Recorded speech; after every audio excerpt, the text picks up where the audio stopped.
Tomorrow's video will be about how the gold standard will save the world. So make sure you tune into that. But for today's video, I'm going to explain this to you in 3 simple, fast steps. Step number 1, the gold standard versus fiat currency.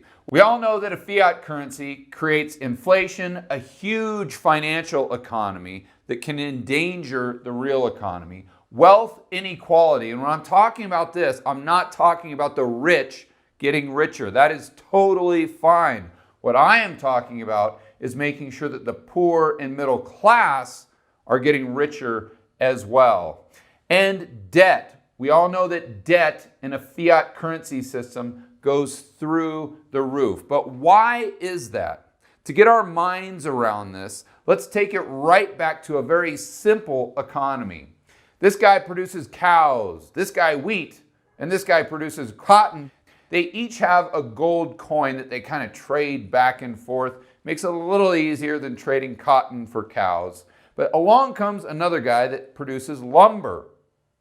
And they say, wow, this is going to be really cumbersome. We really like the fact that we've got more goods and services, but since we only have one gold coin apiece, it's going to make it very difficult. So what they do to come up with a solution is they just divide their one gold coin by 10. So they subdivide that gold coin. Let's say they subdivide it into something called a dime. So each one of them has 10 dimes. 10 dimes equal 1 gold coin. Well, this works fine because now this guy has 10 dimes, this guy has 10 dimes, that guy has 10 dimes, this guy has 10 dimes. And they just trade those dimes back and forth instead of this 1 gold coin. This is massive deflation, according to the economists, especially the Keynesians. But in this situation, demand did not go down. Why is that? Because this guy doesn't care what his currency unit is. He just needs to get wheat, cows, and lumber for his family. So whether he's trading a dime or a gold coin, it really doesn't matter to him. And how does this guy increase his wealth? Not by getting more gold coins or more dimes. He increases his wealth by producing more wheat. Because the more wheat that he produces, the more cows he can get, the more cotton he can buy, the more lumber he can buy, and the more free time that he can spend with his family. It has nothing to do with the currency units. It has everything to do with how much or how little they produce. So how does a fiat currency system change everything? The Fed looks at how many coins are in the system and says, oh, no. That will not work. We don't want to subdivide these coins because that will create deflation, and we hate deflation. So we're going to create 10 times more coins. We want roughly 40 coins. So we're going to print up these things called GCs, or G coins for government coins. And they print up 40 of these, and then they buy government debt. So the politicians, your insolvent Uncle Sam, looks at all of this new money creation and says, aha, I know what I can do.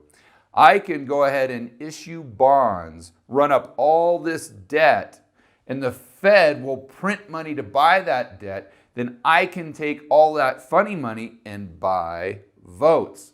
So your insolvent Uncle Sam looks at the guy who produces cows and says, yeah, I like that guy, and I think he's going to vote for me. He looks at the guy that produces wheat and says, yep, same thing. I think that guy is just gullible enough to believe my lies. So he gives this gentleman 20 brand new GCs. And he gives the wheat farmer another 20.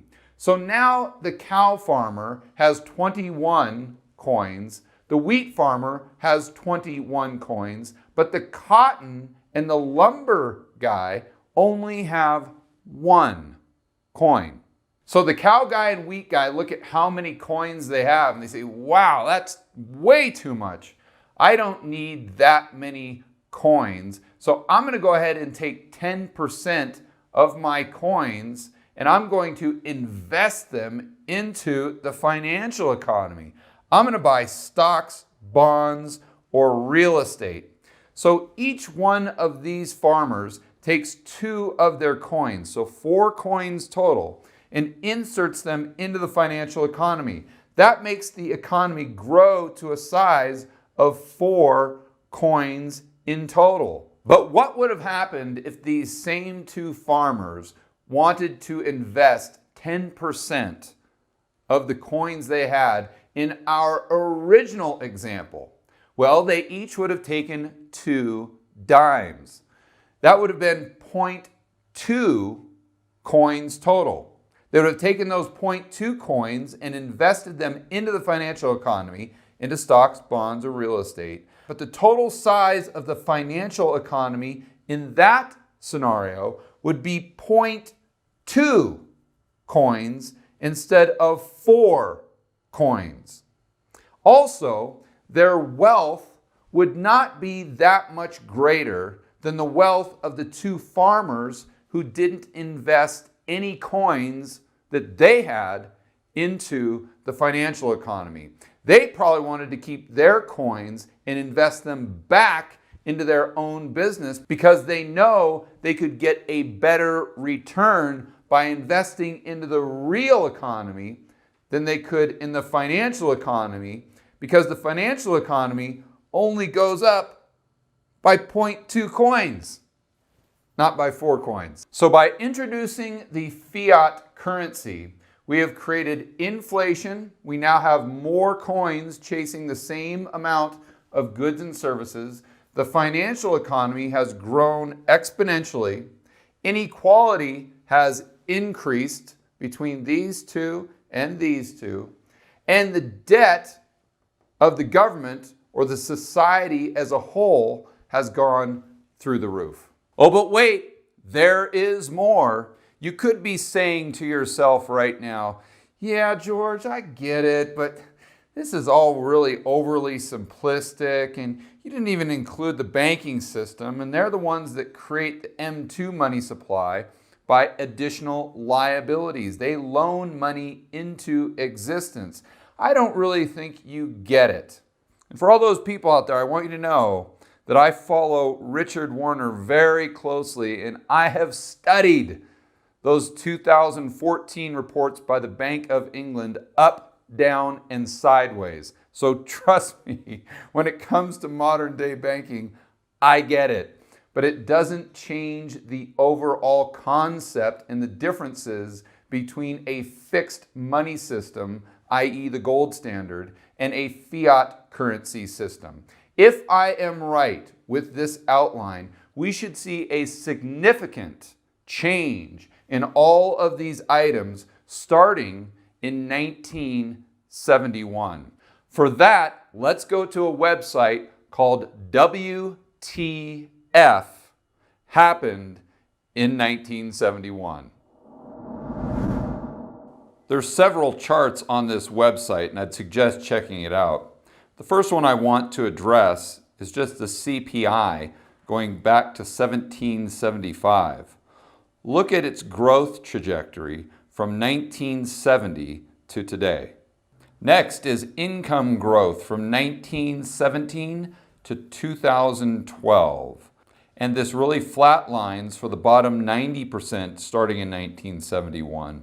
But it really doesn't go up for the top 1% until the early 1980s. In my opinion, this is because you had 2 things converging.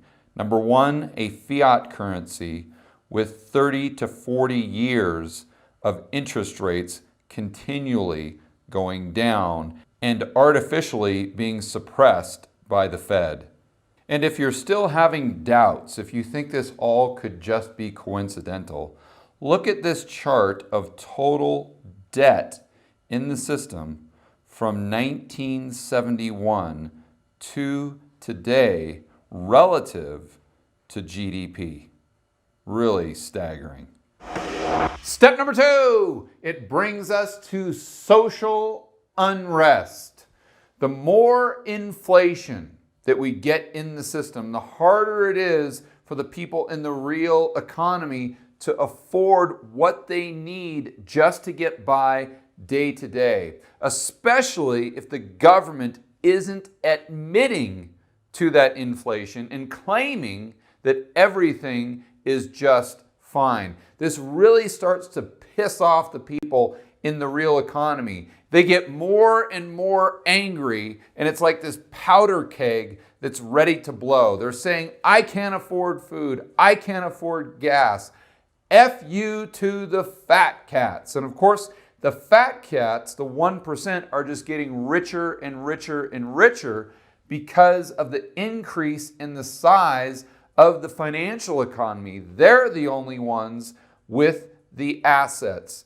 What makes this thing blow up and create all this social unrest that we've been seeing lately is not the 1% increase in bus fare, the 25% increase in gas, or the 10% in food prices. It's everything that's happened before. It's all that pent-up frustration.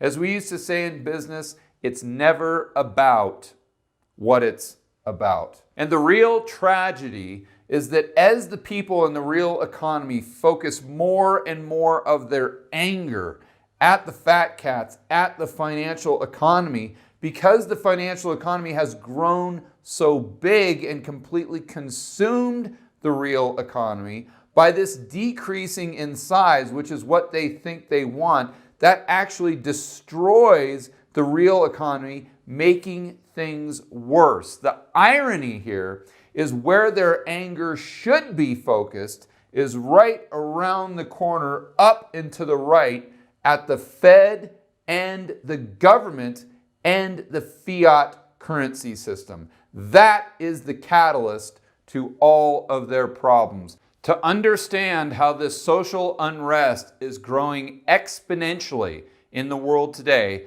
let's cut to a Macro Voices podcast with Grant Williams from Real Vision. But I think the fact that these protests seem to get violent so quickly, you've just mentioned a possible reason for it. I don't know whether that's true or not, but what I do know is the fact that I think none of these protests are really about the thing that causes the fire to be lit. This is the problem. The fact that they escalate so quickly tells you that there is a deep-seated dissatisfaction beneath the surface. Some of it, I suspect, is wealth inequality, and whether it's jealousy or a sense of unfairness. A big part of it is the cost of living going up, despite people being, as I said, told how great everything's doing, that they have to balance a checkbook every week, and they know that that isn't the case. But there's something about being told by the leaders of your country that everything's fine. People tend historically to believe that. I think that belief is starting to fray, because I think we've seen so many examples of leaders, saying everything's fine when it really isn't. And so people are starting to believe that for a less amount of time now. And they're starting to question the media. They're starting to question what their leaders are telling them, because instinctively they feel that they're being lied to. And when you're being lied to about many things, you can shrug it off. But when you're being lied to, and at the same time you can't actually put food on your family's tables, then things tend to escalate very quickly. Throw into the fact that part of this rich-poor divide, people see politicians who are incredibly wealthy when they leave office.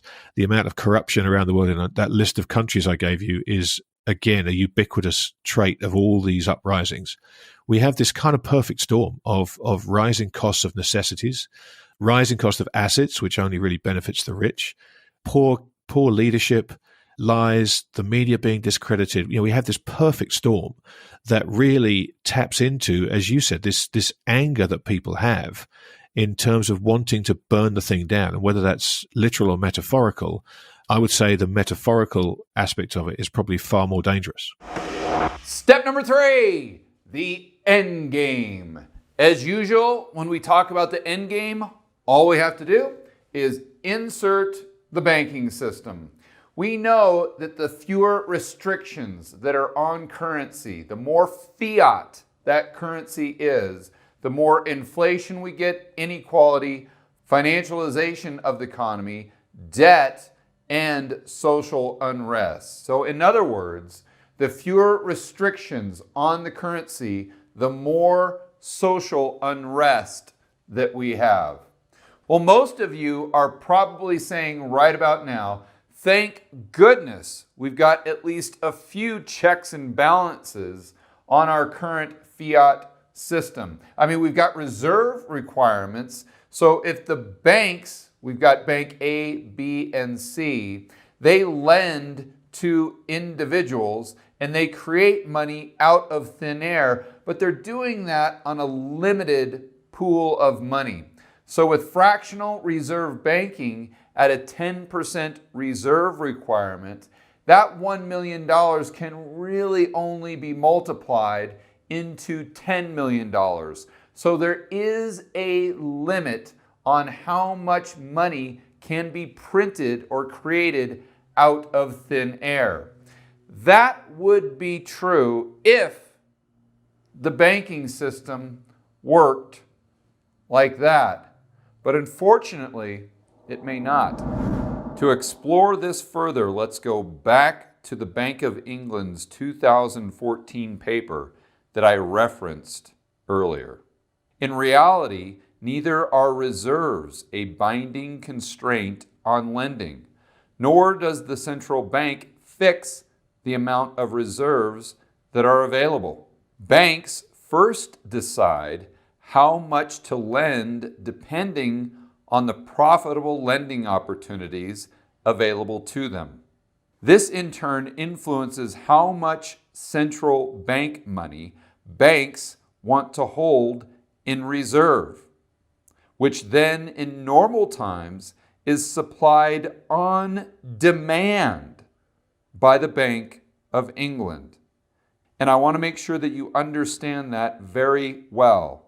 What they're saying is the bank first and foremost creates a loan, and then the central bank gives them however much they need in reserve to cover that loan. So if what the Bank of England is saying is true, there is absolutely no limit on the amount of money that the banks can create. It's fiat currency on steroids.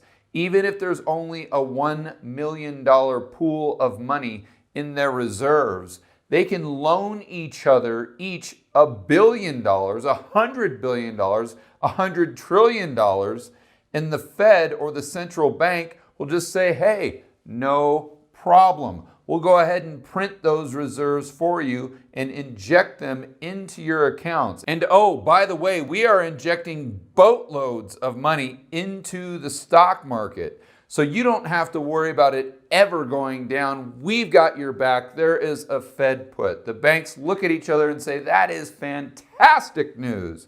We're going to take this $1 billion and that $1 billion and we're going to inject it into the stock market. That's going to make it grow and grow. In other words, the financial economy just gets bigger and bigger and bigger. This becomes a doom vortex in the sense that the fewer restrictions we have on the currency, the more social unrest we have. But the more social unrest we have, those people go to the central banks and the governments for solutions, and the only thing they can do is create more fiat currency.